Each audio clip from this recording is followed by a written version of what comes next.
Hello. So I'm starting off with this analysis, the finite element methods, or we're going to begin with stiffness methods or displacement methods. Um, Now there's a few ways we're going to write this whole thing. And oh, does my marker doesn't work on here? Please tell me it works. Give me a 5 minutes. Ah, there we go. There we go. I was worried for a minute. All right, it's a little laggy, but we can deal with that. Yeah, it's really laggy. All right, first we're going to begin with the linear springs over here. So everyone knows linear springs, but one thing we don't realize is springs are everywhere. So that Young's modulus is keeping this from degrading more, or something like maybe like this. That can be modeled as a spring. Oh yeah, that's a good model for a spring. Yeah, that water bottle can be modeled as a spring. Uh, a wall is a spring. So basically, there's so much that can be a spring that we're going to use that to model it. So first of all, it's going to be spring stiffness. So even in fluid mechanics, there's actually a lot of things that like capillary drops can be actually modeled as a pretty good spring. We might see that here, but no, probably not. This is finite element. This is more for solid mechanics and so forth. Maybe we'll see it in CFD section. So this is how much I got today done. Because first thing I want to do is get the definition of F down. Now, it might be a little confusing here, but bear with mind what I'm about to do. And let me. Oh, my the tablet is a little glitchy over here, but let's get it done. So over here is A and B, and this is an index notation. Oh God, my tablet's not working. So this is A and B, and this is just index notation over here, where we do A and B because for reasons that will be told, IJK cannot be used here. I mean, it can be used, but it's confusing because that means X, Y, and Z traditionally in any form X, Y, and Z, IJK. So I decided, or more accurately, the world decided that IJK needs to be used. Now E is here, and E is a little confusing because this is what is called an element. I don't know what's going on with my tablet. E is over here is what we call an element. And we'll see right now there's going to be multiple elements in to make a bigger matrix, but this is a case of a node that's one, and hopefully a second one over here. We have a two over here, and that's it. Basically for now, which gives you a matrix that's a two by two because you need two. Well, it depends on how you look at it, but you need two initial boundary conditions to actually get something done. And there's a few things I do want to mention, but we need to actually get the ball rolling. So there's 2 degrees of freedom. So this node one of come on. Sorry, the tablet's not working again. This is node one, and this is node two. Node one you can imagine is over here, and node two you can imagine over here. And we label it down as F1, F2, and you can see F1 over here as something like a K spring with a U1, which is a U1 will be a differential move over here, and U2 will be a move over here. It's kind of the definition that there's different textbooks use different thing. A lot of times they initialize it, but sometimes they make this distance into D and U as like an input directional or some kind of thing like that. We will see that later on. U could be like the in between sometimes, which is a little confusing because I go back and forth on it, but you'll see what I mean. Since it's 2 degrees, we're going to assume this form over here. And I don't really know why I mean, I do know why, but I don't really know why I keep on going back. The textbooks keep on going back and forth with two different notation, but we'll just stick with it. I'm using multiple different textbooks to be clear, but there's one main one I'm following. Oh, and this is totally wrong. I mean, this is no, it's technically right, so I'll keep it there. So at node one, as you can see, there's we start with x0, so we start over here. And now there's a little confusing thing over here. I put L over here, then what is this extra push over here, right? Now to understand that, we kind of need to go back over here, where we see an L over here, and there's a D1 and D2 movement. So D2 movement, I'm just saying, let's just move it over here for now and make it into one big box over here. It confuses a little people, but it just makes it easier for you to analyze what's going on over here. So what we're doing is we're assuming a certain U, that's basically the D, this is for D1 and D2 kind of, and then we move it into our boundary condition, which at x equals 0 node, there is a D1 movement, D1x. This D1x can be moved backwards or forwards. A lot, I drew it backwards because I'm used to that, but yeah, so this could be -5 for all I know. D1x could be equal to like one -1 for all I know, or +1. It could be moving this way too. We have no idea. Uh, and you can imagine what it means. Like if you have a spring over here and there's a human that moved it, and let's just say there's another human, and for some reason you're bad at tug of war, and this human got moved over here, but this human is really good at tug of war, as you can see over here, and now it's like something like this. Now you see that there's original L somewhere over here, but the D1 movement is like here and D2 over here. You can kind of see what I mean by that. Um, D1 over here and D2. Beautiful. Anyways, with that said, um, now here's a little bit of description over here. I don't like how it's how it was drawn because I think you can do it more accurately with using it in Python, which we'll show later. But intuitively, you kind of get a sense of what's happening with the ends. Um, and obviously, it's not really obvious, but if you were to actually solve for the boundary condition and everything, which is not that hard, you just put x equals 0 and then it's d1 because d1 is chosen over here, and then same thing over here again, dx to 2. This is a classic ODE. I'm not doing anything special. Right now, we're trying to go to the other stuff because right now there's not really anything special going on except for solving all the boundary conditions like this. I don't think at least am I wrong? No. Because I remember in my class we actually skipped this section for some reason, which indicates to me that it's not really useful, but maybe it's useful. I found it like, hey, it could be useful, so I decided to do it. But I can see why a professor would just skip it to the actual matrix section. But as you can see, there's a the next section is just coding this up and getting this form over here, which you can see the impact of this is going to be N2. So over here, when it goes to 0. No, 8.9, this is impact of node 2 at that point, and this is the impact of node 1 at that point. And over here, you can see the U hat displacement kind of algorithm that shows up. It's not really useful because if you think about it, you only know the displacement over here, you only know the displacement over here from the original L. I forgot what the original L was for this, but I think it was somewhere here. I think it was 2 or something, and it was like moving something like that, blah, blah, blah. But I can see why the professor skipped this. It's not really, I'm not sure why anyone would need this either. So good on to him for skipping it. But maybe in the future it will be useful to know about that way of getting n somewhere in between. Not sure if it'll ever be useful. Over here is the more useful stuff, I think. Where we finally get into this format over here for finite element. This is a classic form over here. So what's happening over here is basically we have our original L. We have our U0 and UL over here is D2, D3. Now, from there, we know that this is a movement. So what that tells you is at node 1, let's see at node 1, okay, there's going to be a force this way, right? And at node 2, there's going to be a force this way. All right, that's true for a fact. Okay, so let's look at F2 over here in the x direction because we're doing 1D, but I could have gotten rid of that. We have D 2x, right? With the k, I forgot the k is the spring constant. But this is gonna, if you're moving over here, that's gathering. Actually, I think it's just a convention thing. But let me erase this to make it more clean. I think it's not.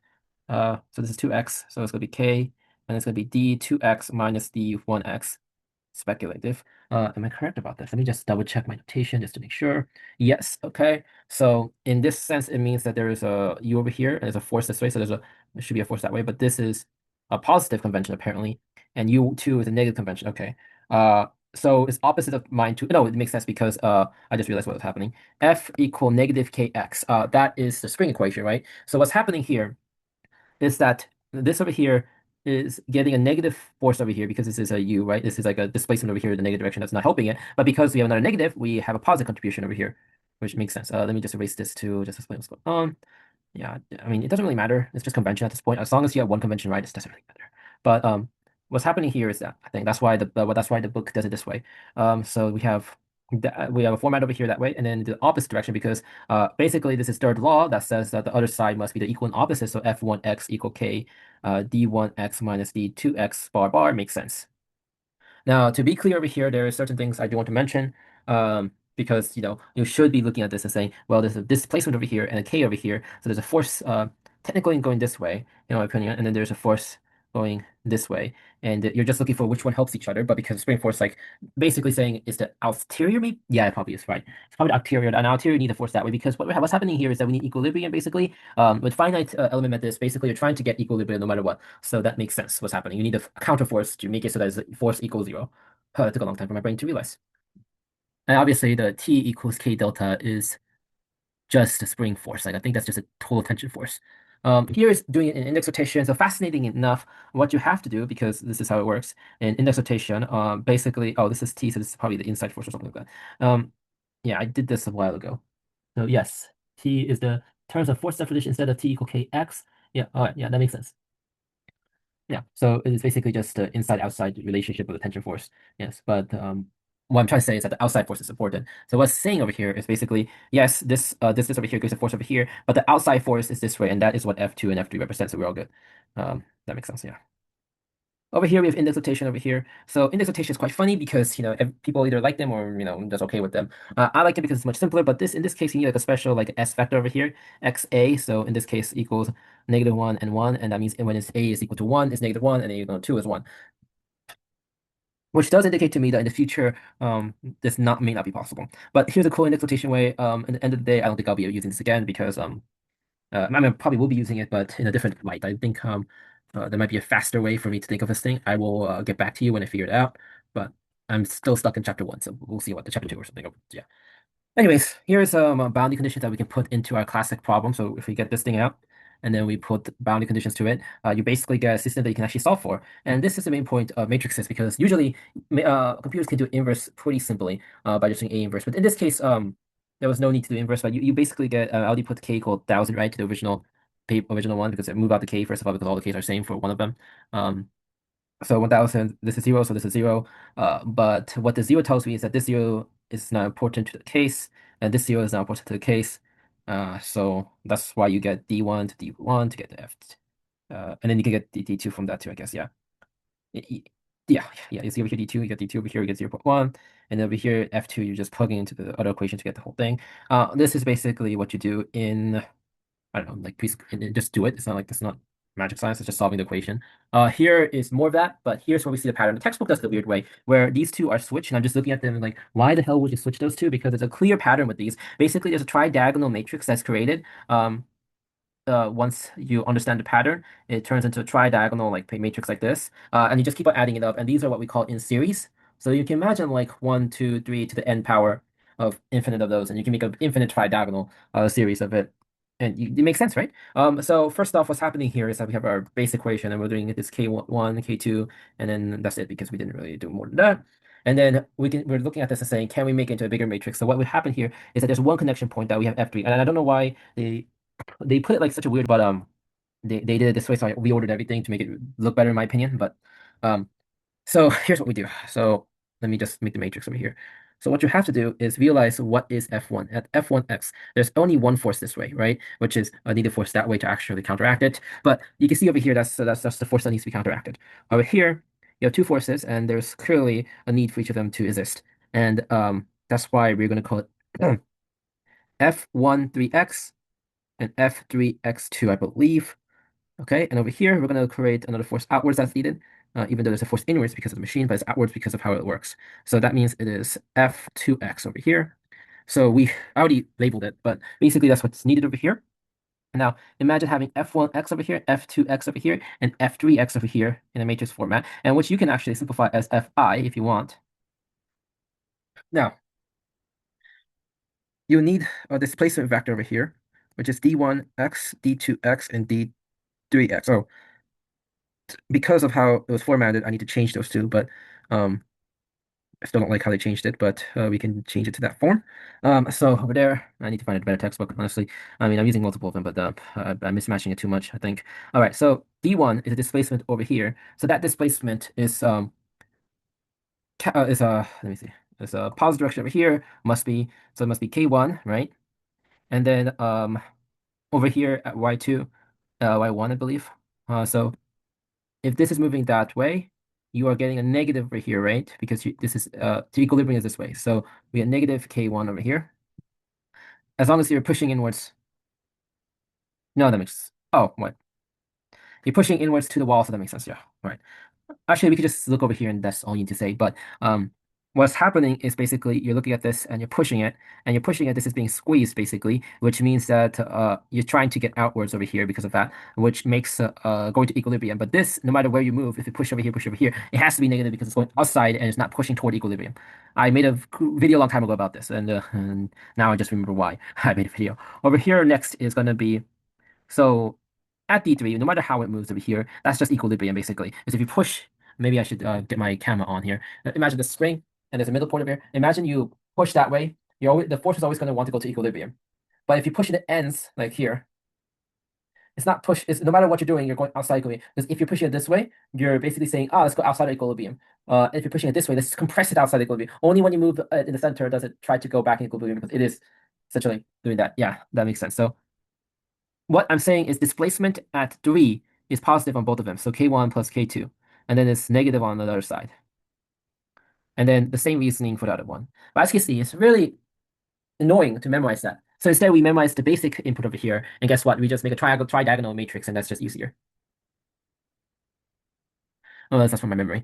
Anyway, let's add some boundary condition. Earlier, you saw that D1x cannot possibly move because it's a wall. So that means these are deleted. That means these two are deleted. Oh, yeah, that's beautiful. Now we have a 2 by 2. And over here with the 2 by 2, you can see what F1x is going to be, which is negative K1 D1x. So we already figured out what the force for that is. Now we just have to solve this 2 by 2, which I refuse to do. And I'm just going to grab a calculator and make my life easier. Grab your TI, whatever shenanigans you have, code something up in it. Honestly, I would rather just, actually, I would rather have a computer do it. My calculator and do it the easy way. Uh, where's the matrix? Mat, matrix. Got this. Oh, variable form too. Goddamn, I forgot about that shenanigans. Okay, so I'm just gonna call variable x plus y maybe. Yeah, there we go. and then we're gonna call it this negative y, and then we're gonna do negative. I should really have a shortcut for this. Yeah, well, like it's gonna hurt me. It will later on in the future. And maybe it will, maybe it won't. Yeah, we'll figure it out later. And then okay, I know there's a square root over here, and then we can just del -1. There you go. There's your beautiful equation, which square is the same as what they do. There you go. Let's just hope the camera catches it. Does the camera catch it? I don't know. Maybe not. I swear to you, it got it. Let me give you what it got. It got me this inverse f -1 equal 1 over k1, 1 over k1, 1 over k1, and he got me x plus y. Oh, wait, I should probably do it in their form, in your form, because I put x and y variables in here. That's why it gave me those formats, which is why I'm trying to translate to your format, which is k1 plus k2, which is plus, and then k1, k2. But we all know this form is basically that because of electricity. If you ever took an ohms class, you probably know that. So we got that form now, so we can now delete all this. Now we got that form, and that form will give you F basically, if force basically if you put D1, D2 in there. Now what to do in this case? We are given our displacement although. So what this is actually not the way I would have done it. Um, I did this earlier, but that's not the way I would have done it. I would have done. I mean, I did do that. So actually, never mind. I did do it. So K1 and it would be 0 plus 1 over K2. K1. Sorry. It'll be where is it? Because it's 3. I chose 0.05. Right? No, wait. I did this wrong. There's these two blocks. So it's 3, and then so it's like let me erase that. It is K1 plus K2 parentheses 0.05 minus K2 parentheses 0.08, and over here you get that, and then that should be the answer. So it's 3000 multiplied by 0.05 minus by K2, which is 2000, multiplied by 0.08, which gives me -10 newtons. Yay! I think that's right. I don't know, actually, I have to double check. Negative K2, same thing, same thing. So let me just write what's K2 again? 2000 multiplied by 0.05 minus, is it minus? Is it plus? It's plus. So this must be minus. Minus, then it's gonna be plus 2000 multiplied by 0.08, which equals 60 newtons. Now, a neat trick is that these, because the static needs to equal 0, which means that the last one must be 50 newtons, right? -50 newtons. Unless I fucked up, which could be totally true, but it looks like if I do K1, 1000, right? 1000 multiplied by 82 is about 50 newtons. So it should be right. And I think that's all I wanted from this thing. So yeah, I got it right. Cha-ching. Beautiful.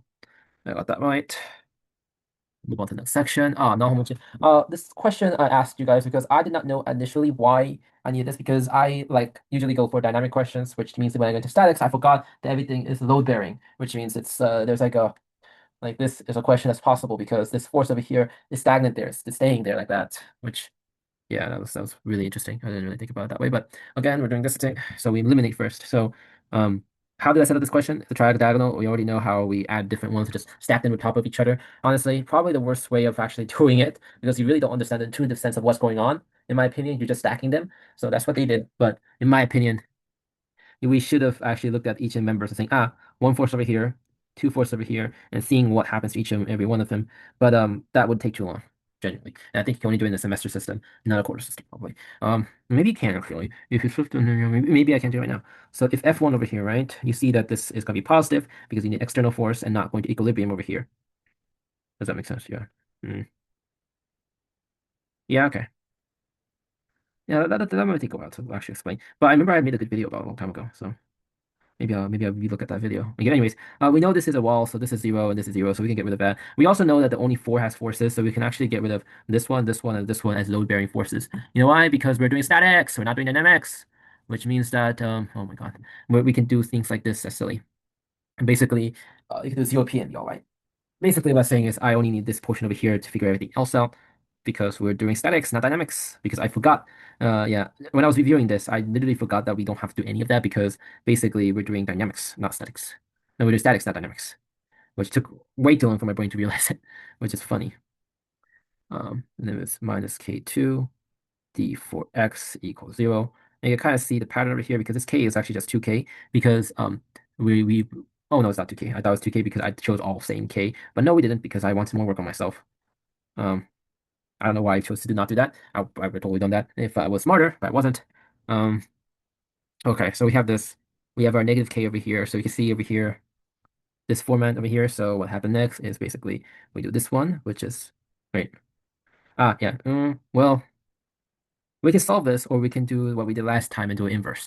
I think we should just do it inverse. So instead of doing that, grab your calculators and do it inverse. So let me just do my inverse little bit calculation. Um, if my because inverse is much easier than doing all that shenanigans to get things working. So x plus, you see, inverse, that works. What is this? It's completely different than what the, okay, did I do something wrong?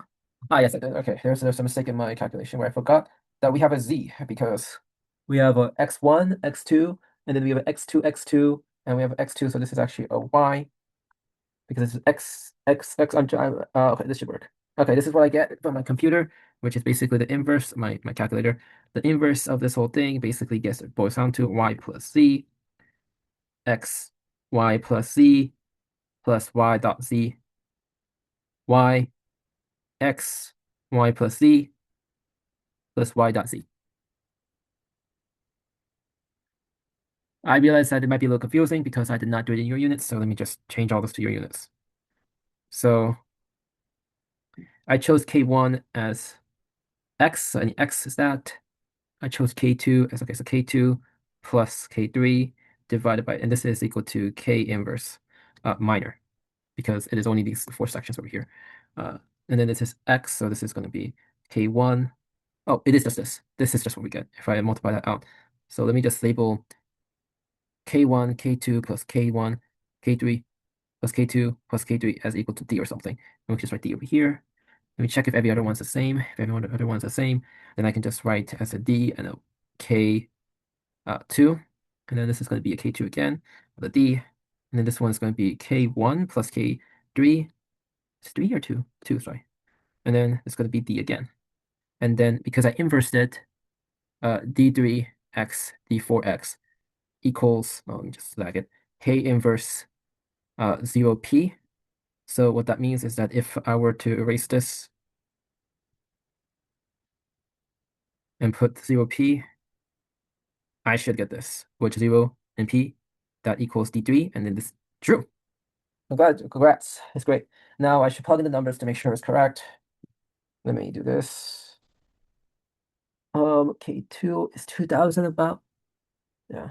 And then this is just basically 1000 multiplied by 2000 plus 1000 multiplied by K3, which is 3000, plus K2, which is 2000, uh, multiply by K3, it's like 3000, which gives you a ridiculously small number, which 0.2000182. Does that make sense?